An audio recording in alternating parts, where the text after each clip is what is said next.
Welcome to another sports podcast. My name is Cayman and I am your host, and I have a flurry of hosts with me with different opinions and topics, and we are going to tackle it. Welcome to Black Ambition Media, your hub for engaging and diverse content, from The Rising, where we dive into black culture and politics, to everyday hip-hop with music reviews and hip-hop debates, and another sports podcast for the latest sports news. We've got something for everyone. Subscribe now and stay informed, inspired, and entertained. And I'm going to start this podcast off with the Los Angeles Lakers. They've looked good so far. The Luka Dončić, LeBron James era has started in LA. And let me tell you, Luka has not been shooting the ball good. Luka has not been playing up to the capability that Luka has been playing. So, the Los Angeles Lakers just came off a back-to-back. They beat the Timberwolves 111-102 on Thursday, and then played the Los Angeles Clippers 102-106 and beat them on Friday. So, the Luka Dončić and LeBron James duo, like I said, is in full effect, and it's been great to just see two basketball computers on the court. Like, the synergy ever since kind of the Denver game, like Luka Dončić is still getting it. He's still getting his legs. He was out since Christmas for the Dallas Mavericks before he was even traded to the Los Angeles Lakers. So it's been a long road for recovery. But let me tell you, a bad Luka Dončić game is what he had versus the Mavericks when he had a triple-double. That's a bad Luka Dončić game. He's 31. not hitting the shots. He's not doing what usually Luka does. He's not averaging 30. He doesn't have, even though these are gaudy numbers, 15 rebounds in his triple-double. Like, these are still gaudy numbers, but it's not what Luka Dončić is capable of. It's not his maximum. So to see how good LeBron has been playing over the past 15, 20 games, really ever since he's turned 40, ever since his birthday, he's averaged, I believe, about 28 points. So it's been lovely to see LeBron playing so well, and Luka gives LeBron the advantage of not the best player guarding him night to night, not the best perimeter defender guarding him night to night, because you got Luka Dončić to deal with. You can't just give it on Bron. So now when you skip pass, you're passing to Bron. And you got Austin Reeves, who's still aggressive, who's still a playmaker, and we lost him tonight with a calf strain. We lost Rui Hachimura last night against the Timberwolves with an injury as well. But this team fully constructed, how they've been playing on defense. Dorian Finney-Smith, Jared Vanderbilt. What's our guy's name that's been coming off the bench and been Goodwin? You talking about Goodwin, the mass marauder? Yes, sir. Who had 2 steals in a row during this Clippers game and has been given defense and been playing the right way and been, as a role player for LeBron James and Luka Dončić team. What do you have to do? You have to make shots. You have to play hard. You have to do the little things. And Goodwin has been doing that. We do want to see him throughout the playoffs. So what? And Jamerson been 1,000%. When he gets the opportunity, he's out there and balling. What do you think about this new look Lakers team? How have they looked? We haven't seen Luka at his full potential yet, but LeBron is playing at a fantastic level. What do you think about this Lakers squad? I don't know why I said we, but I don't know why I was worried about defense all this time, because it don't look like we've faltered at all. I like the defense too, and I was worried about the defense as well.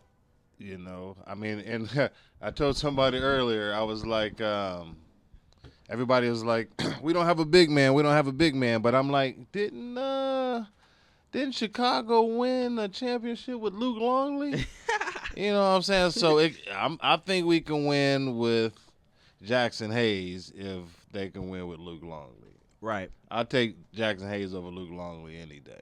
Honestly. And to know that Luka is a playoff killer, to know that Luka during the playoffs plays at an astronomical level, to know that he is the only 30-point per game scorer along with Michael Jordan in the playoffs, that's good to hear when you're pairing that with LeBron James. Oh, and by that time, he's going to be nice. He's going to be – right, by playoff time. He's going to be hot. He's going to get a nice little stroke. What do Pause. twice. You know what I'm saying? Can't say nothing nowadays. That's all I'm saying. Right. What do you like seeing from LeBron these days at the high level that he is playing at 40 years old? It's something that we've never seen before in basketball history. I want you guys to really cherish and appreciate what we're seeing. The compassion, the drive to go out there day in and day out. Day in and day, how you say day in and day out? Yeah. Yeah. You know what I'm saying? And diving on the floor, playing defense, taking charges. You know what I'm saying? At 40.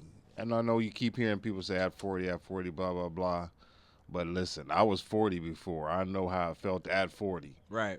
To get up out of bed and do this every single day. You feel me? To be committed like that. Listen, if you can't commend that, I'm sorry. 1,000%. 1,000%. So this Lakers team is very dangerous. I'm telling you, this Lakers team is very dangerous. And what I will say about the analysis I have for the games so far, I need more Vando minutes.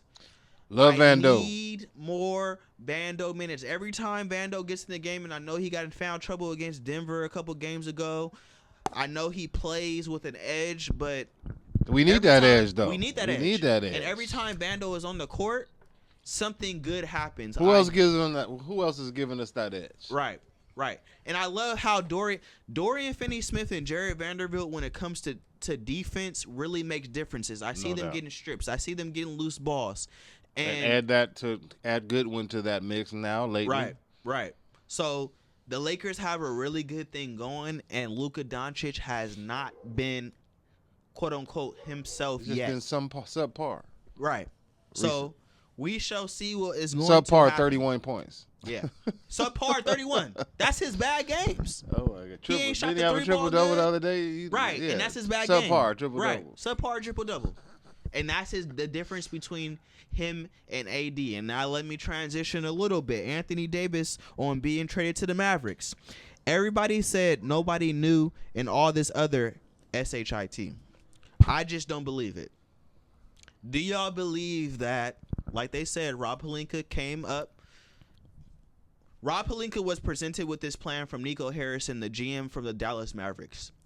Rob Pelinka said that he did contact Jeannie Buss, which is the owner of the Los Angeles Lakers, and a lot of the other brain trusts in the organization. Maybe a Kurt Rambis and Linda Rambis, who have been around the organization for a long time. Maybe a couple other people. But so far, from the communication we've heard from Rob Pelinka and Nico Harrison, this deal had to get done because nobody knew a thing. They said LeBron didn't know a thing, and he knew something at dinner. Cap. What do you guys think about Anthony Davis said somebody had to know something was going on with this Luka Dončić trade, but he's over it now. That's what he does say. So I will give that disclaimer, but I would like to talk about this. I think I know something. Go ahead. I'm gonna say that doesn't sound like somebody that's over it. I'm over it, but somebody knew about this. I mean, from what it sounds like the Lakers traded Anthony Davis to the locker room for Luka Dončić, and now he feels some type of way about that. I know there's always been that talk about LeBron being the player coach, and I don't see, especially at his age and now what we've seen, what he's been able to do about being able to secure his son a spot with the Lakers and the G League. I don't see a trade of this magnitude happening without him. Yeah, happening without LeBron knowing at all. Maybe he didn't have power to say yes or no, but knowing about it, there's no way LeBron didn't know. I don't know. I don't know either. I think they did it. No way. I think it was put on the table, and they had to make a decision, and they made that decision without telling anybody. I don't know. Stop. Maybe they knew. Maybe Bron knew. I do know that Rich Paul probably kind of knew maybe 48 hours before because he's the agent. He had to inform the agent about what's going on. So whenever Rich Paul knew, that's when I think LeBron knew. That's what I will say about it. I don't know when Rich Paul knew, but what I do know is LeBron James right now is happy. I was just telling you guys this when we were watching the game.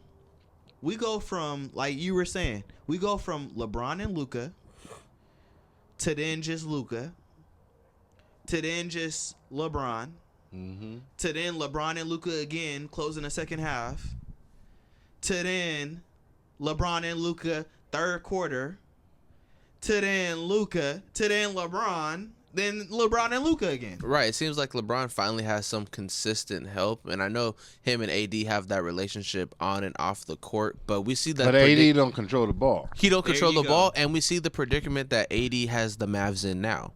He gave them all of 2 days. One game, which was so dominant and so great. AD looked amazing. Then his he first shattered. game, and then he shattered. He gets hurt.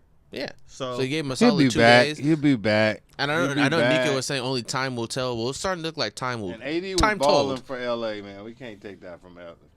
AD was No, balling but a lot of fans were saying they didn't want AD to come because he was made of glass, and it did seem he proved them correct in little to no time. So I can understand why are we trading away a prime 25-year-old all-star Luka Dončić for an aging all-star who struggles with staying healthy? I understand that, but I think your dad would agree with me with this point too. That Dallas Mavericks team, on paper at least, Xavier, is really, really good. If they get healthy, I believe in them. If they get healthy, they're a legitimate contender for the title. Now, do you trade your 25-year-old superstar in order to make this go? Hell no. This is a horrible trade. And I will say that for the rest of my life. I will say that until the day I die. Until I have no oxygen in my body. This Luka Dončić trade was one of the worst trades in NBA history. They booed. Yes, Nico Harrison deserves to be booed. Yes, Nico Harrison, after they're having funerals outside of the American Airlines Arena, deserves some criticism for this trade. Yes, I'm going to say it. But this team on paper, the Dallas Mavericks look good. And the Dallas Mavericks better win something to legitimize this move from Nico Harrison, and then maybe I'll back up from the criticism. But I'm not going to back up unless they win multiple championships, because guess what Luka Dončić will do for the Los Angeles Lakers? He's going to win multiple championships. The caliber of player he is, multiple championships. He has more all-NBA first teams than Steph Curry. We're talking about Steph Curry, a top 10 player. So everything is there for him, and now that they lit this fire under Luka Dončić, I think this is incredible for him. He's going to go learn from LeBron James. He's going to go play with LeBron James, another supercomputer who has did it for so long. And still doing it. And still doing it. And still doing it. So long. And now, so long. Were you even born yet? Oh. 2003. This is when he came in. 2003. We were 5 years old. Messiah wasn't born. We were 5 years old, and LeBron is still going. We're 26. I went to one of those Cleveland games, too. How was that when he first came in and the hype around him? Because I want to get into his face of the league comments. And, yes, Dallas is good. We're going to move on. Mm-hmm. How was LeBron coming in, chosen one tattoo, the hype around his name? We were smaller, so I want you to talk about that a little bit, about the hype around LeBron's name when he was 13 years old coming up. Ooh, you know you're going to get him emotional. Oh, so you know what? See, I'm going to surprise you because I missed all of that. Okay. Because even though I'm from Cleveland, I wasn't there at the time. Mm-hmm. And what year was that? This was This was around. Well, he got drafted in 2003, so we're talking about 2000. We're talking about somewhere around there where the hype is around this guy's name, LeBron James. 2000. I was in college somewhere doing things that college people do that weren't paying attention to people in high school at the time. So right. I can't really say that I know. But when he got into the league. And Cleveland drafted him, that's when I started paying attention to him after he got into the league. And then started hearing the backstories of how popular he was. And, you know, my mom's was living in Akron, so I started hearing more and more. I'm like, oh, okay. Started putting two and two together. I'm like, oh, okay. And then I, got to catch a couple of games in Cleveland when he was playing in Cleveland. And the excitement was there, man. I'm trying to tell you, the hype was all of that with when he first got to Cleveland. So, and I've been a fan ever since, except for his departure to Miami.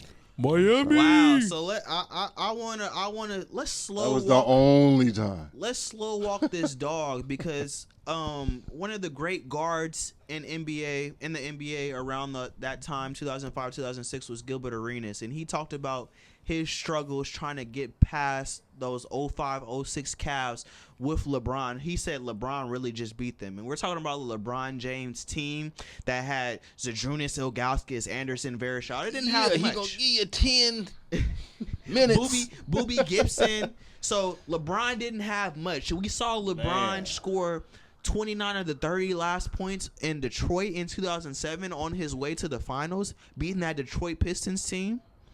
We saw some incredible moments from LeBron James, and like you said, the energy was there. LeBron was the chosen one. Before high school, his high school games were nationally televised on ESPN. We knew this. St. Vincent, St. Mary's, LeBron James, the chosen one, wearing number 23 on his chest. We knew the phenom he was. This was LeBron James. He goes to Miami. You say you didn't like that. That was maybe the only blemish on the career of LeBron James is going to Miami. But when he came back, I came back. When he came back, you came back. Triple pause on that one. So are you saying that you weren't a fan of LeBron James when he was Absolutely with Miami? not. Absolutely not. I'm Really? sorry. You can ask Xavier on that one. As a Clevelander. As a Clevelander, I couldn't do it. I just couldn't do that. it. I couldn't do it. I just felt betrayed. But I still, respected him as a ball player. I just didn't follow him. I couldn't do it. You had to respect those Heatles teams. I believe they had one of the records, 32-33, and I'm going off the dome. I know that the 78, something like that, Lakers with Jerry West and Wilt Chamberlain, they had 33 straight wins in a row, and I don't know if Miami eclipsed that, but they were close to it. They were winning that many games in a row. They were dominant. The 2011 finals was the only time they weren't dominant. LeBron James did have a meltdown in 2011 versus the Dallas Mavericks where he didn't get the job done in 2011. 2012, they came and won the ring. 2013, they came and won the ring. We have LeBron James MVP sprinkled in between those. This is a dominant player. This is somebody that from 13 years old, we knew was going to be the face of the league. We knew was going to be something in the league. We had expectation for him. Dang, no three-peat. No three-peat, unfortunately. I mean, D-Wade's body did break down on him. The Spurs did win. Don't blame D-Wade. They should have got that first one. They should have got the first one, but the last one, it would have been hard with D-Wade and how his body held up. I still think they should have got it done if you're LeBron James, but these are the things we're talking about throughout the career. He goes back to Cleveland. He wins another one with Kevin Love and Kyrie Irving. And should have won another one if Kyrie Irving and Kevin Love wouldn't have got hurt that year. Right. I mean, come on now. But I can say if Andre Iguodala, Andrew Bogut, and Steph Curry, who was kind of injured during the 2016 finals, if they don't get hurt, they probably would have won that one. They were up 3-1. If Draymond doesn't get suspended in 2016, do the Cavs win the series? But I mean, if Draymond passed KD the ball and KD never leaves. Stop. Never get another ring. Stop. So I'm slow walking the dog, guys, for the career of LeBron James, because I want you guys to hear the comments that he made about the face of the league, because LeBron has been a pillar of the NBA for so long, and this is what he said about Edwards' comments about not wanting to be the face of the league here and now. So let's hear what he had to say, guys. I don't know. Mic Why drop. do you want to be the face of the league when all the people that that cover our game and talk about our game on a day-to-day basis on everybody? You have that responsibility. It's just weird. It's weird energy from the people that I don't know. But Channing, he said it. He said it perfectly. Couldn't have said it no better. But Ant said he don't want it. Obviously I didn't ask for it. But I knew there was a responsibility for me. Not only to my family, my friends, my community, and whoever that was going to follow my journey throughout my career. Not only in Ohio when I started there, but all over America and all over the world when I traveled all over the world. So I've always taken that seriously and understood from the beginning what being a professional was all about and being a role model was all about. So try to hold that with the utmost respect and honor. And but I feel and I understand. I completely understand. This is weird energy. Now, I do understand, yes, it is weird energy. Basketball media is in a weird place right now. But let me ask you something. You didn't ask to be the face of the league. You had a chosen one tattoo at 16 years old, LeBron James. We knew exactly who you were and what you were going to be. You were going to be the face of this NBA one time. We knew the potential that you had, and we knew that you were willing to accept that at a very, very, very young age, LeBron James. Do you think that was really on his mind as a 16-year-old child? I got a chosen one tattoo, and I'm on the cover of Sports Illustrated at 16 being the years best old. basketball player and being the face of the league, I don't think he was thinking I want to be the face of the league. I think he was thinking I want to be the best basketball player. The best basketball player comes with what, though? I'm not saying it doesn't, but I don't think he was thinking that. I mean, I'll throw you that bell, but this is my thing with LeBron James. Yes, he does have criticism. He's also a billionaire. So there's a give and a take with everything. You've gotten a lot of criticism. People have thrown your name in some of the worst things ever. LeBron James, you're also a billionaire. What are the authentic sports media people saying about LeBron James? In most of the rankings that I see, LeBron James is number 2 all time in the best player to ever play the game debate. People have LeBron and Jordan debates everywhere. Is it really an insult that people can look to you and say, you didn't get the job done in Cleveland the first time and you left? You not only left, you went and joined D-Wade and Chris Bosh in Miami, lost to Dirk. Was dominant as a team. We know who you are, LeBron James. We know what you can offer to the game. We know what you're supposed to be. So, yes, that D-Wade, Chris Bosh Heat team was dominant. But you had Chris Bosh and D-Wade, you got 2. You had Kevin Love, Kyrie, you got 1. You had Anthony Davis, you got 1. So how the hell, Xavier, does Michael Jordan have 6 rings and you have 4 and you played with all those superstars? I can ask that question because you were the face of the league. Is that criticism that I'm asking that question? Jordan has 6 with no losses in the finals. You play with all those superstars, including Luka Dončić now. And I know you're 40, but you're still playing at a high level, so I'm going to still hold you accountable as one of the best players in the league. Were there as many players in the league back then as there is now that are like Jordan? Right. In comparison, Jordan was playing against Amazon workers. Jordan was playing against Amazon workers, but LeBron averaged in the last 3 or 4 games in the 2011 finals, like 12 points? The defense is different. I'm telling you about the downfalls. I can't compare errors. You're telling me that Jordan played against plumbers and Amazon workers and stuff like that. I think Jordan played against I'm picking Scotty over at AD. The talent level is different. The talent level is different, but what I'm saying is Jordan was dominant in his era. And I understand that I don't think we should be comparing eras like that. Jordan did what he did in the 90s, and we have to respect Jordan for what he did. Kobe did what he did. This is why I don't like having the best player of all time debate. But when we're talking about the face of the league and you never wanted it and stuff like that, you should want to be the best player. You should want to be the best that you can be. And I think Jordan, Kobe, and LeBron exemplified that. They worked hard. But can we not have any criticism against these players without them being mad? That's my only thing. Because I can look at things in LeBron James' career, as great as he is, number 2 to me all time. I still think Jordan is better than him, but I don't have that debate. LeBron James is the best all-around player.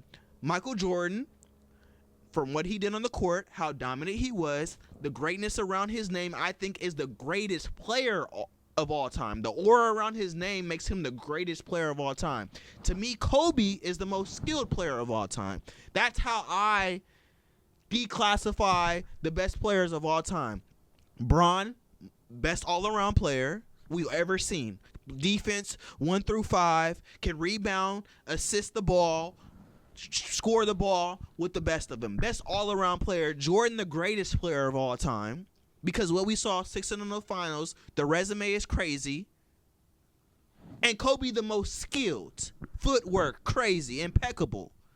Can shoot the 3 ball better than Jordan and Bron. Even though Bron's percentages are going to be better in this era and things of that nature. And we can have that nuanced conversation sometime in the near future. But I don't want to have that right now. Whoa, why are you talking about this era now all of a sudden?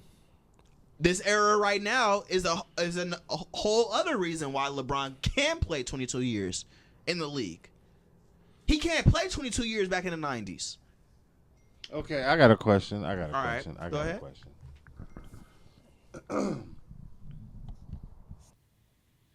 Jordan. Mm-hmm. He won 6 championships with the Bulls. 6 championships. Right. 2 3-peats. Okay. So when LeBron led the Cavaliers to the championship, what year was that? 2007. 2007. With what team? When he got was that? swept by the Spurs. Okay, but what team did he lead to the championship? Boobie Gibson, Anthony Parker, Anderson Varejao, Adrinas Ilgauskas. Okay, that exact same team. Put Jordan on that exact same team with those exact same players. Do you think they go to the championship? Honestly. Let me read this team to you. Yeah. Eric Snow, Sasha Pavlovich, Damon Jones, LeBron, Adrinas Ilgauskas, Larry Hughes, Drew Gooden, and Daniel Gibson. Does Jordan take that team to the championship? Honest answer. I'm just curious. I don't know. No, I just say yes or no. I mean, in your opinion, would Jordan take that actual team to the championship? Probably. You think so? Honestly, yeah, probably. I beg to differ on that one, but that's just my opinion. But teams are constructed. In what year in LeBron's NBA career, was that? He was 22 at the time. When Jordan was 22, would he have taken that team to the championship? Well, can I look at what? Because you could. Hold on. Okay, because what team did Jordan have when he got into the league? What team did he have on Chicago when Jordan got into the league? Was it better than Cleveland's team? Because Jordan went to college too, didn't he? Oh, what was his team? You read? You want me to look at his team at 80 when he averaged 37 points a game? Yeah, what team was that? Okay, let me see. Let me see how old Jordan was when he scored 65 on the Boston Celtics, and Larry Bird said that was Jesus in sneakers. Let me see how old he was. Jordan when you love comments from a white man. That is the white man. I thought Jerry West was the white man. No. Well, R.I.P. Jerry West. I just remember he was 27 years old, so that was 86. I just remember living in Cleveland. He played 2 years in college, so it's really not fair to. I mean, LeBron did start at 18, which I respect 1,000%. So he was younger, doing it better than someone that was older that had more experience because he did go to college. I'm just saying in a different era, though. I'm just saying that he did it better, younger, faster. Jordan had a 6-year stretch before he did anything. What do you mean anything? In 87, Jordan averaged 37. He was a loser. But he was a loser. But that's all. If championships are the only thing that matters. I'm not saying championships is the only thing that matters. Because when it comes to LeBron, that's the only thing that matters. So for those first 6 years, Jordan was a loser. That's all I'm saying. We can change the subject. a loser though. I'm trying to figure out how he was a loser. LeBron was a loser too, because he went to the finals. He still lost. He got swept. Went to the finals. What did Jordan do for the first 6 years? Did he even make the playoffs? Did he make the playoffs for the first 6 years of his career? He made the playoffs, yes, but he make the playoffs? Yes. He went against the Celtics, the '86 Celtics that won the championship. What year was that in his career? Year 2. He got drafted in '84. 84, 86. He broke his foot for a year. Got drafted. Dropped 65 on the Bird Celtics. He said that was Jesus and sneakers. 87, 88, 89. I do remember watching that. You know Larry Bird does not think Jesus is black. He died. That's how cold Jordan was. I do remember watching like a game like that with my grandfather, thinking that, dang, he don't ever pass the ball. I do remember thinking that. You're right. I'm just saying, something changed. He's later still on number his one, career. but I don't like Bron making those comments about the face of the league. After your son did get drafted by the Los Angeles Lakers, this league has given you a lot, LeBron James. You have put in a lot to this league. LeBron did and took care of his responsibilities like he was supposed to, but he can still have an opinion and understand why somebody else wouldn't want to do it. He didn't do it. Mm-hmm. You know what I'm saying? He could still think that somebody shouldn't, but this is why and he explained, this is why I did it for me. This is for me, but I do understand why he don't want to do it, because there's some stuff going on here, and we get shitted on. And why would you want to be the face of an organization that be shitting on you? Who really shits on them though? Is he talking about Charles Barkley and them that make comments every now and then and joke about everybody stuff? that makes money off of those type of conversations. Also, Jordan was 23 years old when he scored 65 against the Celtics. I just wanted to make that note. I was wrong. Did they win that game? They lost, but he was. I mean, come on, man. Come on, that's Larry Bird. He's top 10. You know he's top 10. Who won that game? Who won that game? Is Bird top 10 all Who won time? that game? Who won that game? So you score 65 points and you still lose. I'm confused. I don't even want nobody to know I had 65. What? I want everybody to know I had 65. But you won 65 and you couldn't even get your team to win? Yeah, because I didn't pass the ball to nobody else. I'm just saying. I mean, I understand the Bron comments, and I can understand you saying it's hard. It's hard to watch somebody being wide open and getting freaking passed on. It's really hard to watch people pass on. I'm like, what's the purpose of other people being out there if you don't want to give them the ball? You can't do it yourself. Don't get me started while we got put out the playoffs last week. Never mind. And LeBron did tweet this. We can talk about this and then end this topic, but he did tweet a lot. Stephen A. did go on First Take this morning and was like, I hate the comments LeBron said. He want to say this and that and that and this. So this is what LeBron tweeted before the game versus the Clippers tonight. Exactly made my point, but anyways. Happy this convo has started. It ain't about face of the game, and it ain't about one person or one show. It's about the culture of basketball, the most beautiful game in the world. Our game has never been better. Incredible young stars from all over the world and some older ones. Steph Curry should be all we are talking about today. Let's discuss how great OKC and the Cavs have been this season with two completely different styles and break down why and how they have. Of course, if players don't perform, we need to discuss that too and break that down. Even that can be discussed in a way that's not to bring finality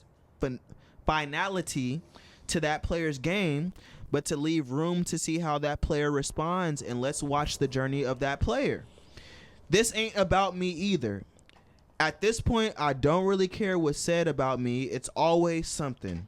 This is about the impact that negativity is having on our beautiful game and our fans. I know I speak for a lot of players and more importantly, a hell of a lot of great fans that truly love and celebrate this sport around the world. The only thing LeBron said on there was hell of a lot of fans. That. I like what he said on here, but if you truly ask LeBron in a playoff matchup, is he scared of the OKC Thunder or is he scared of the Cleveland Cavaliers if he had to go against any of them? As experienced as he is, I don't think he would say yeah. So why are we talking about a team that we know in the OKC Thunder can be had by a Warriors team that's now in the 6-7 seed right now? That's at a bottom feeder team. If the Phoenix Suns play the OKC Thunder, I don't know who's winning. So I get we need to celebrate it and talk about those teams, but people really care about the playoffs only. And I know there's a lot of bad media going on in the NBA, but I don't think players really want criticism, and I think that's the jux of really what's going on. With what's going on. Negativity runs the world, guys. I want you to know what our TikTok comments are. Xavier sees them. Negativity runs the world. They'll leave a bad comment before they'll leave a good comment. That's just how the world operates. And in basketball discourse, it's the same. Negativity runs the world. It's sad. We know we're cooked. But you're making $1 billion. You made $1 billion, LeBron James. How much does he have to complain about? $1 billion? Who's complaining? That's complaining. When did he say who's Look complaining? at all this stuff he's tweeting. This is not complaining to you. Okay, read some of it. Let me hear it. Exactly, made my point. But anyways, happy this convo has started. It ain't about the face of the game. And it ain't about one person or one show. It's about the culture of basketball, the most beautiful game in the world. Our game has never been better. Incredible young stars. This is, to me, like complaining about. This is complaining about basketball discourse. There have been a lot of people that have praised LeBron James, just as many negative people have praised LeBron James. He don't want to highlight the negative, the positive people. A lot of people say he's the best player to ever play this game. Why does he want to highlight the negative discourse? That's all I'm saying. That's all I'm thinking about this whole thing. I think you're looking at that wrong. Okay. I think you're looking at that wrong. I think you might want to. I think you might want to study that off air.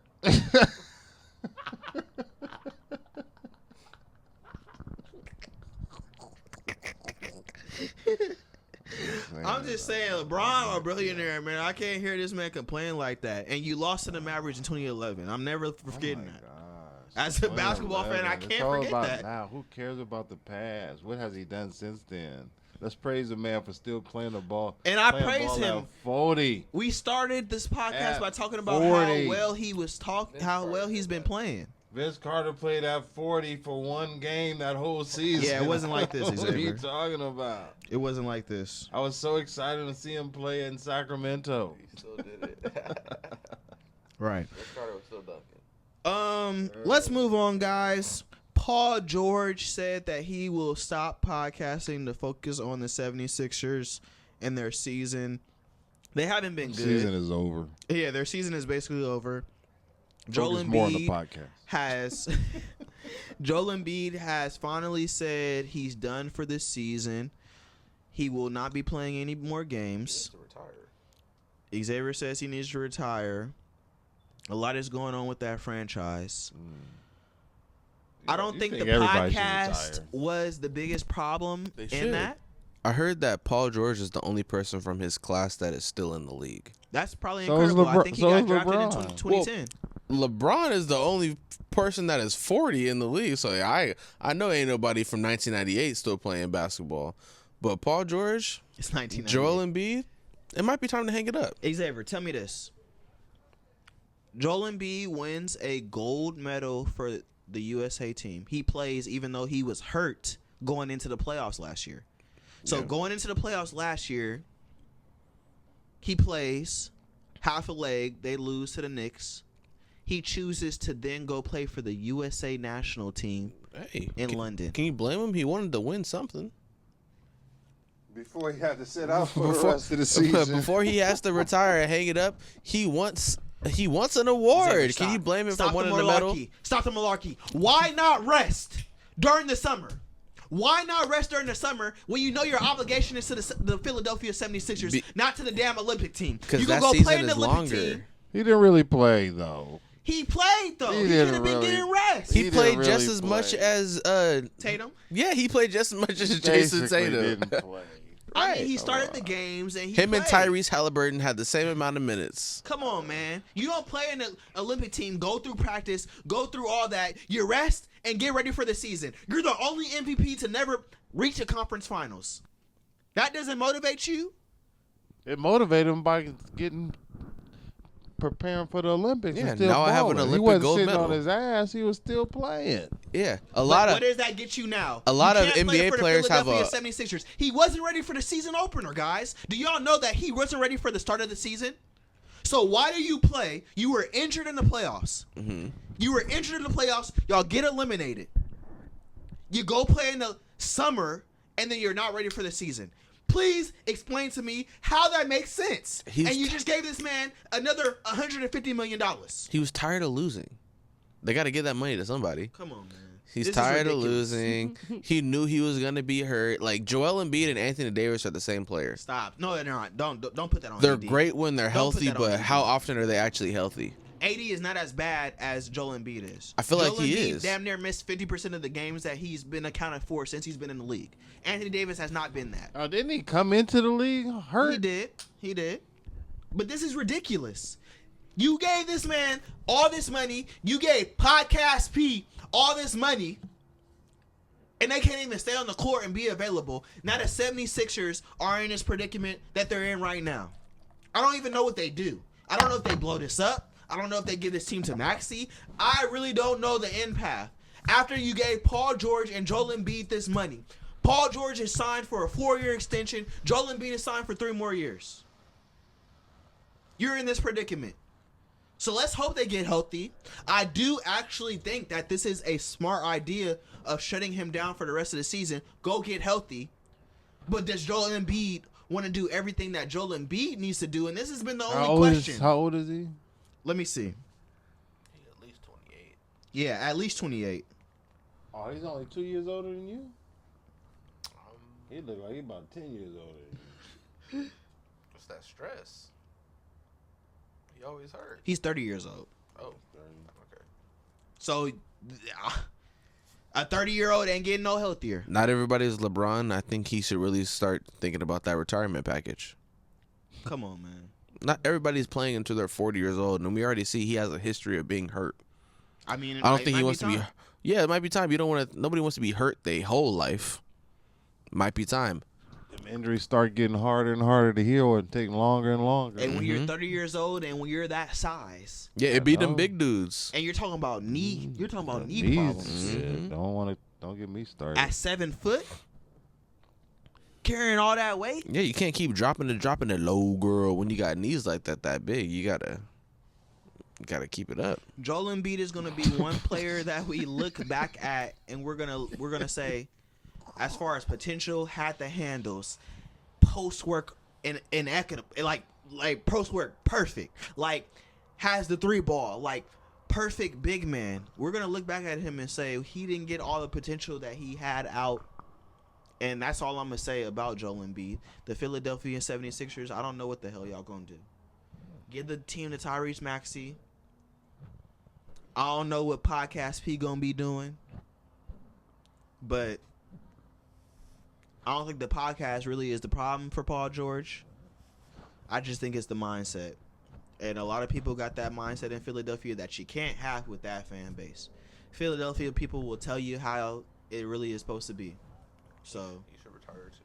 stop. Don't say Paul George. I mean, he's 36, but he getting good money, so he ain't retiring no time soon. Cause they chose to pay him not much money this offseason. Yeah, he's trying to get Haslam checks. He said, "Let me just wear the jersey. I'll be in the back." So Draymond Green and KD said the best era of basketball was when they were together. 2017 after they lost to the Cavs, to 2019 when KD decided to leave. Do you think that was the best era of basketball all time? Absolutely not. When it wasn't even close. We knew what was going to happen. We knew the outcome. I don't agree with that at all. What do you think the best era of basketball was? Do you think it was the early 2000s? I look at like 2000, like 8, 9, 10, rugged. Honestly, I like the outside of the 2016 era. Mm-hmm. That back and forth with Golden State and Cleveland, that was my favorite era outside of the Magic Johnson, Larry Bird era. Okay. So. And they said it had to be top 3, but a lot of people do bring up that era. That era was so special. They saved basketball. Basketball was on tape delay. Absolutely. Like, these were the things in that Lakers-Celtics rivalry. Take me back to what was that like? Just anticipation for that. Larry Bird, what side were you on in that rivalry? Like, how was that back then? I just thought that Magic was cool. Mm-hmm. You know, with the goatee, you know, and my dad was a Lakers fan. Mm-hmm. You know, so it kind of like was a bonding thing watching the Lakers game with my dad and watching Magic. And, you know, in the back and forth, you know, because I'm from Cleveland, so nobody liked Bird anyway. Right. You know, so it was just cool, man. I just remember basketball being Magic, just being like that dude. So do you have Magic top 5 all time player?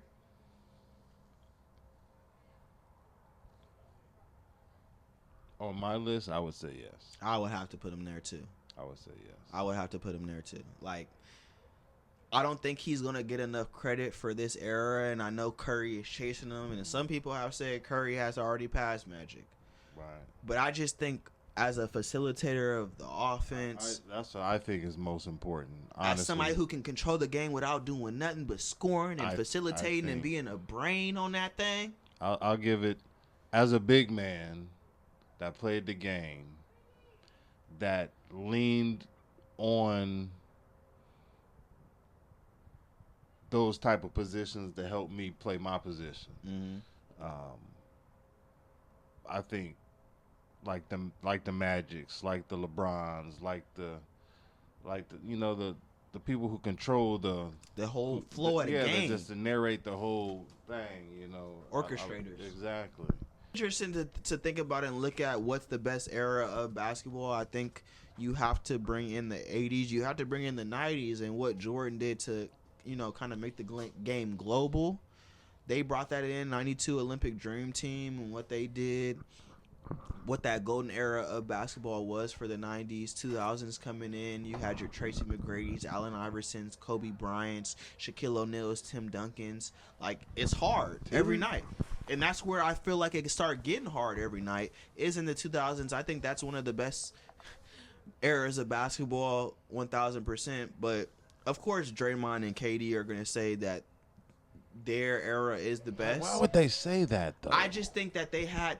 I mean, that KD Golden State Warriors team is one of the best teams to ever be. Why would that make it the best era? Because they felt they had the best team, though. They just gonna say that because they're a part of it. I mean, this is where Bron gets pointers to me, and I don't think everybody looks at the game. And this is why I'm saying I don't criticize Bron. Bron had 51-8-8 against that team in 2017 when he went against the finals, and then J.R. Smith did that blunder. 51-8-8. That was the best game I ever seen LeBron play as far as like the impact of what it was, and he lost that game. So if you can't see his greatness from what he did in that game, then shut the fuck up to me about basketball. Because what I witnessed, how he carried that team with George Hill and Jordan Clarkson and Larry Nance and all these niggas. I don't care if he didn't win that game. That 51-8-8 to me is one of the best games I've ever seen in my life. So it's just interesting to see that era because nobody really had a chance. I mean, KD on the Warriors, they had already won 73 games. Really? And now you going to go join that team? Right. It's just interesting. So, yeah, these are our topics for another sports podcast. Thank you guys for joining us. Great debates today. Very vibrant debates. LeBron James is still there, and I don't know who the hell we're going to talk about when he retires. Oh my God. But for now, Luka LeBron championship Bronny coming in James. 2025. Bronny James. Thank y'all for joining us. This is another sports podcast. Peace.